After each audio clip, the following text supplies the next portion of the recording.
Hi viewers, we are X77. This is my YouTube channel. Please watch and subscribe. Press the bell icon to get more videos. Friends, ఈ Lingampalli to Tellapur మధ్యలో ఈ development అనేది ఆగట్లేదు. చాలామంది అంటున్నారు కదా, హైదరాబాద్లో రియల్ ఎస్టేట్ వ్యవస్థ కుప్పకూలింది అని చెప్పేసి. దానికి ఇదే నిదర్శనము. ఇట్లాంటి స్కై స్క్రాపర్స్ అన్నీ ఈ ఏరియాలో కూడా వస్తున్నాయంటే హైదరాబాద్లో మాత్రం రియల్ ఎస్టేట్ వ్యవస్థ నడుస్తుంది. ఇవన్నీ రూమర్స్. ఇవన్నీ ఈ ఏరియాలో కూడా అసలు ఎంత మంచిగా డెవలప్ అవుతుందంటే మంచి వాతావరణము, వెదర్ కూడా బాగుంటుంది.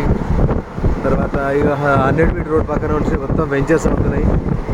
కమర్షియల్ కాంప్లెక్స్, డొమెస్టిక్ పర్పస్లో apartments, duplex, individual houses, HMDA ventures చాలా ఉన్నాయి ఈ ఏరియాలో. బట్ హైదరాబాద్కు అప్పర్ సైడ్లో ఉంటుంది కాబట్టి ఈ ఏరియా మొత్తం పీస్ఫుల్గా ఉంటుంది.